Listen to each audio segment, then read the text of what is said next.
serve eggs. Nice sunny side up egg. A sausage. And then what's called Tripota, which is a blood sausage. So an amazing selection of great food. Really meant to help you start the rest of your week or recover from a night of dancing and imbibing. I'm having orange juice this morning. So enjoy.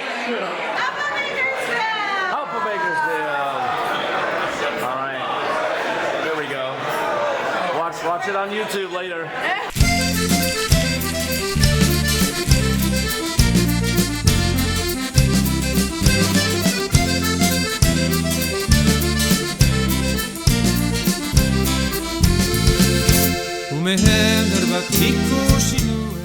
Hi, I'm Pierre Goa with Euskal Kazeta. And I'm Nancy Zubiri. So we're here at the Kern County Basque Club here in Bakersfield, California for the 50th annual Basque Festival.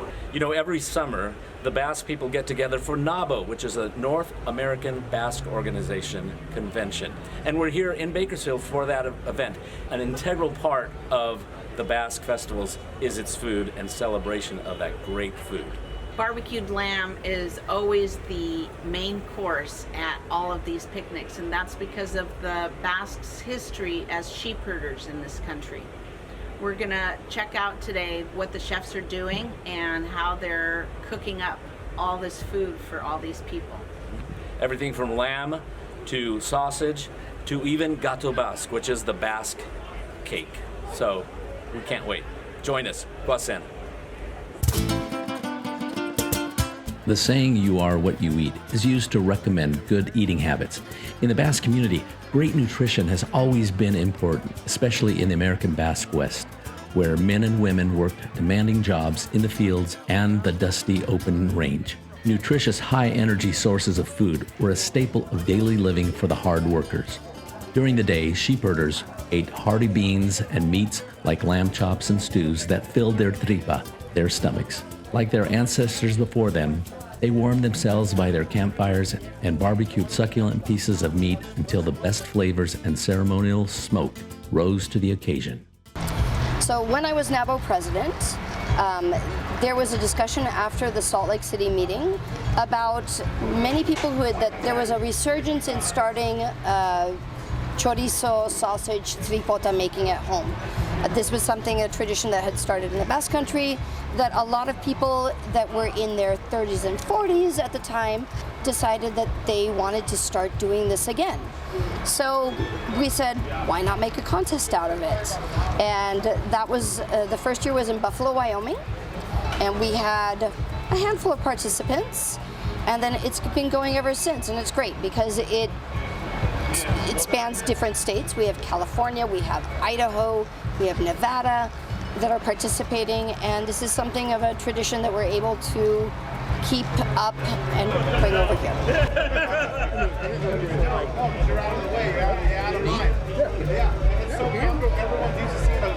So what have you got there? What's that? What have you got there? Chorizo. Chorizo. This is chorizo right here. Yeah. As long as you don't touch the food at Woolgrowers.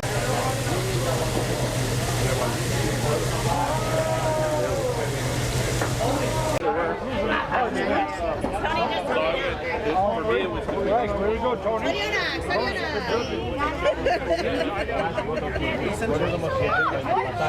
So did he.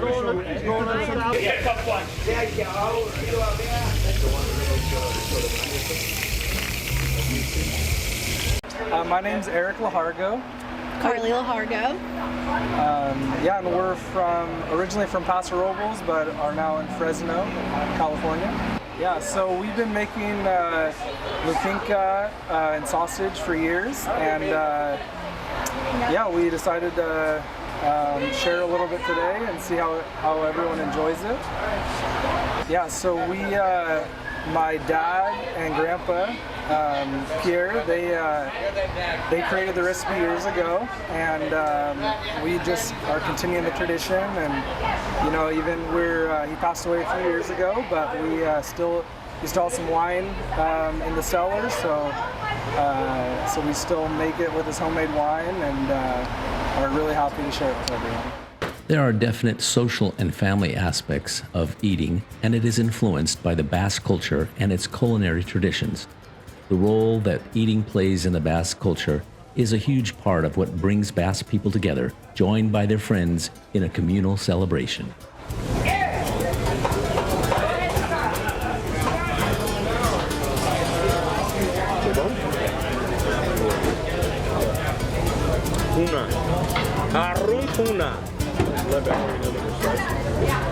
Valerie, we're slicing. She's slicing too. Okay. This is our plate. Lukainka is kind of your everyday sausage. It is more garlicky. It is less red pepper, although it does have some spice and some pepper. It is not meant to be in your face, bold and spicy. Chorizo is meant to be bold and spicy, usually with some kind of a heavy red pepper in there. And then Lukainka or mortzilla is anything to do, any sausage that has blood in it. So blood sausage or black pudding. The difference between tripota and mortzilla is that tripota has meat, mortzilla does not, but both fall under the same category of having blood in them. So the reason the Basques make a lot of anything with pork, really, is because it was an easy animal to raise that provided a lot of meat for the rest of the year. And so in the Basque country, each house, each farm, would raise a pig or two, or however many, and then they would butcher it usually in January or February when the weather was colder. The reason you do it then is because you don't want the meat to spoil, of course. This was usually a community affair, so a house would be butchering their pig, the neighbors would come and help, and then there would be some kind of a meal hosted by the family that was butchering the pig. So it became a very communal party, essentially. This is something that a lot of people from the Basque country, especially when my husband came over, there was talk about, oh, we used to miss doing this. We really enjoyed doing this. And we said, well, why not do it again? So we said, hey, we should make a competition out of this. And it's a way of bringing everybody who is doing this at home together and to build a community around food, because Basque culture is not just about dance or pilota or mush. There's different aspects, and we need to represent all of the aspects.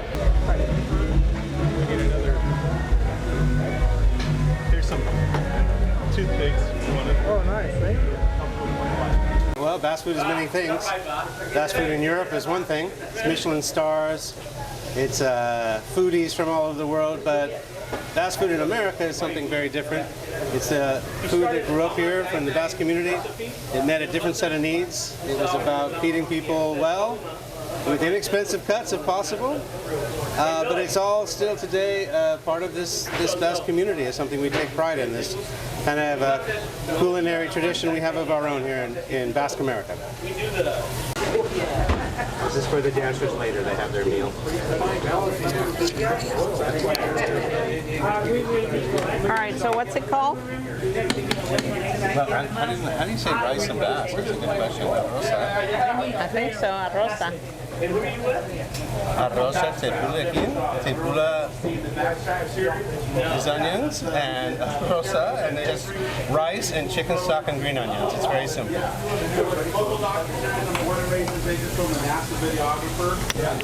And you're Basque? Yes. Attaboy. What's going on? Good, how are you? All right.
Start from down here in the bottom. Taking all these off, that way they'll kind of fall like a little fan. Coming back. Oh, go one on the ground. 5-second roll, quick. 5 seconds. You what?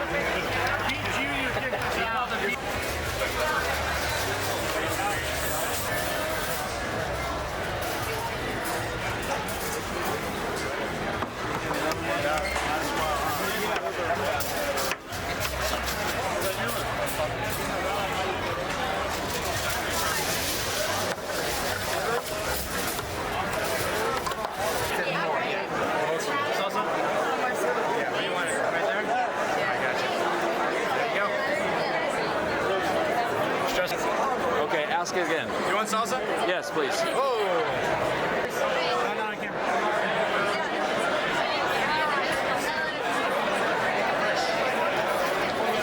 There you go. You got your white wine. You're ready. Thank you so much. Look at this. Look at this. Look at you done this once or twice. Yes. Thank you. Thank you. Thank you.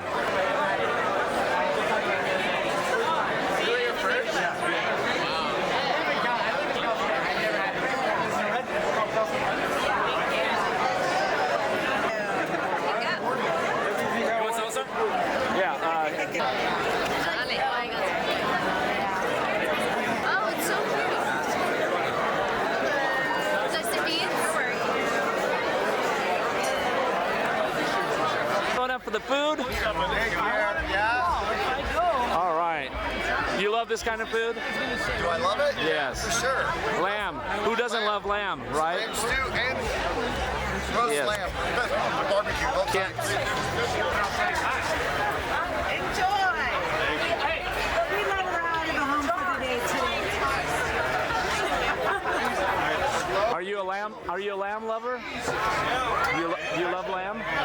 Yeah.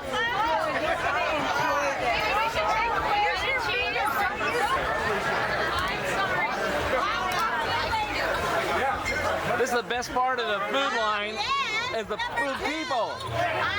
This is red cheese, sir? Nice.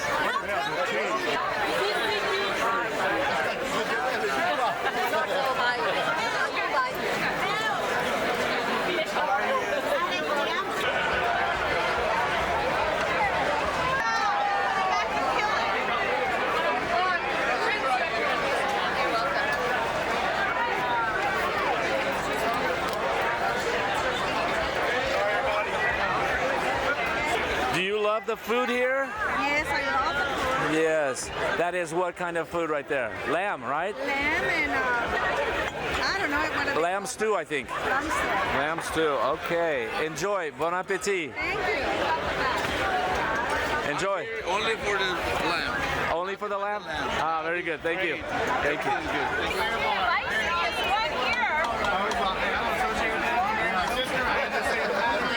Hey, Brian. Yeah. You love the lamb here? I love the lamb. This is awesome. I can't wait for lunch.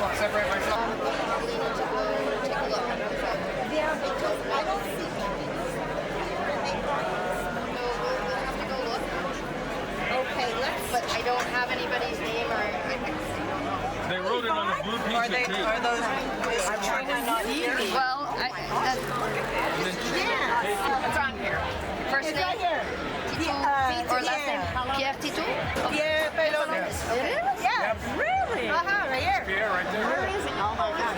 My mom's hometown. Yes, I know. I was in culinary school in Toulouse for 3 years and 2 years in a pastry shop to learn pastry and 6 months to make charcuterie. And then you came to the U.S. and you worked in that as well, right? In New York. In New York.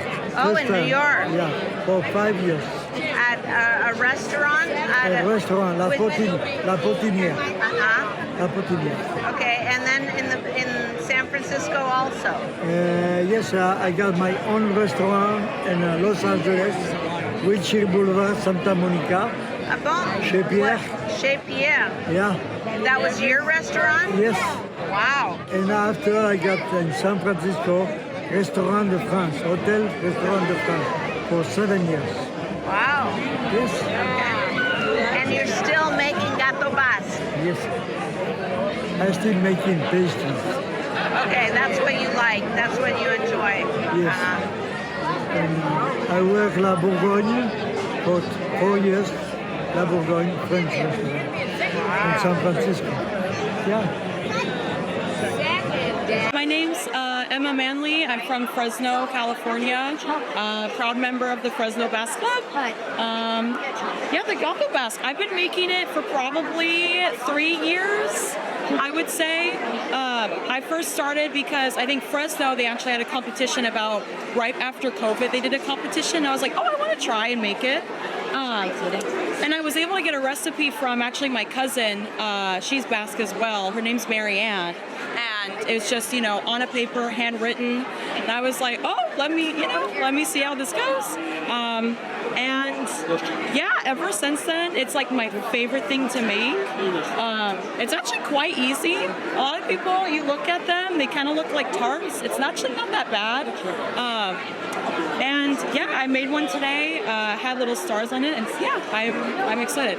Gateau Basque is one of my favorite dishes. And what do you put on the inside? What's your inside? So usually, I know there's a little bit of a difference between the French and Spanish side. I'm primarily Spanish Basque, so usually I just do the cream. But however, this time in the competition, I usually like to do apricot jam if I'm going to do apricot jam. I've also tried fig and cherry, and that's usually the basis that I use in my Gateau Basque. Yeah. Hi, I'm Dominica Chisciuti. I'm from Fresno, California, here to celebrate the NAMO convention. I'm lucky enough to be able to judge the Gateau Basque contest this year because I had won last year's NAMO competition in Los Lados. It was really fun to win last year. It was a smaller competition, not quite so cutthroat as today's, but it's always fun to win and see what other people come up with, and you learn from other bakers, and you learn what to do better next time. So definitely changed my game on the Gateau Basque. It is made with an almond like crust and pastry, and then with traditionally a cream custard filling. But you can change it up and make it your own. Some people will do like a cherry preserve inside, which is also traditional, but you'll also see like chocolate, apricot, other fruit flavors, and you can really make it, whatever you see fit. So the winner will have, this is good integrity of the cake portion, so it won't be crumbling.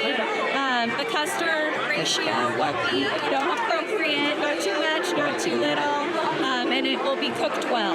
We don't want a soggy Gateau Basque or a burnt one. Today there was winners for the Gateau Basque. I think there were 3 people. I heard. Did you hear who it was? Well, I just remember the winner, which was Loli Dali, but Dalia. Dalia. Okay, all right. Loli Dalia, and second place was. I didn't catch that, but what I did want to say about the Gateau Basque contest that I heard from Valerie Arrosa, who's the coordinator of the contest. She was so happy because they actually had 25 entries. Right. And last year, which was the first year of the contest, they only had 2. 2. And the other thing that was amazing, they sold all of the Gateau Basque and they made $1,000. And all that money goes to Udaleku.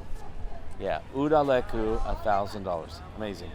Yeah. That is great. Yeah. That's a great fundraiser for them. So wait, on Friday night, right? You went to, or was that Saturday? Did you go see the making of the sausage contest? Right, the chorizo, Lukainka, and Tripota contest. Yes. And honestly, there were too many categories and too few entries in each one, but The funnest part was the tasting.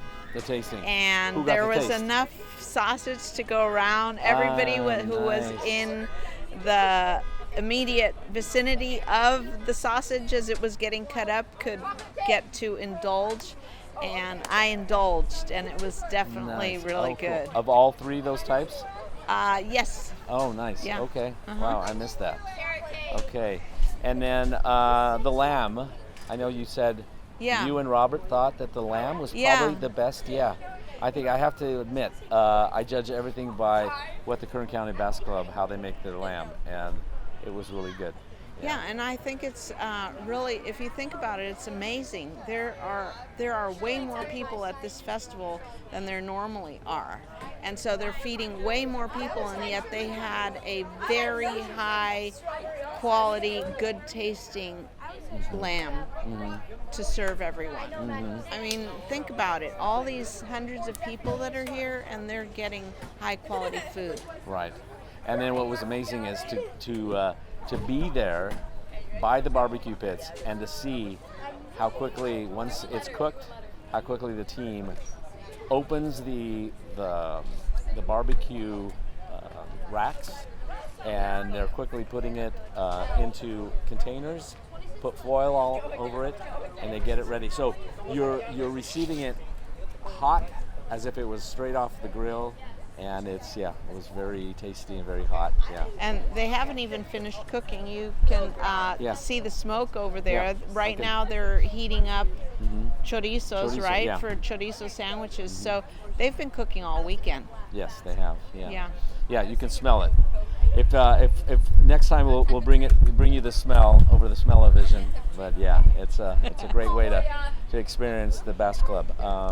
Any closing thoughts? I just think, it's just amazing how they can feed so many people such great food. Right.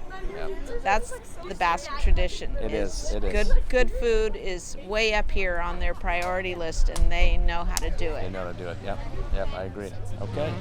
All right. Thank you for joining.